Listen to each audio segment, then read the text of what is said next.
চলো আমার আজকে গল্পটা বলি। আমি ৩:২৩-এ উঠে গেছিলাম। তো হ্যালো গাইজ, আমি সাথিয়া তোমাদের জন্য নিউ মিনি ব্লগ নিয়ে চলে এসেছি। আর আমি আজকে যাচ্ছিলাম, আমার অনেক দিনের ইচ্ছা ছিল বড় মার কাছে যাব। তো আমার আজকে ইচ্ছাটা পূরণ হচ্ছে। তো আমার বান্ধবী আর আমার বান্ধবীর দিদি ৩ জনে আমরা গিয়েছিলাম।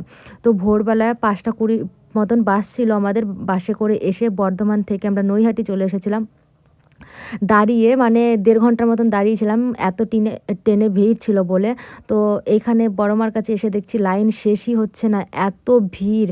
তারপর বলতে বলতে মোটামুটি আমরা ৪ ঘন্টার মতন দাঁড়িয়েছিলাম।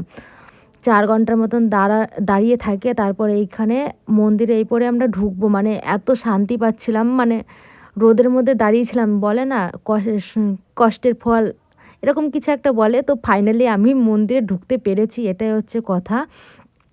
তো বড় মাকে কাছ থেকে দেখে পুজো দিয়ে অবশেষে বাড়ি আসতে পারবো, এটা ভেবে খুব খুশি লেগেছে। আর দেখতেই পাচ্ছ অনেকটা আমি সবার প্রথমেই ছিলাম। তো ফাইনালি আমার পুজো দেওয়া হয়ে গেছে।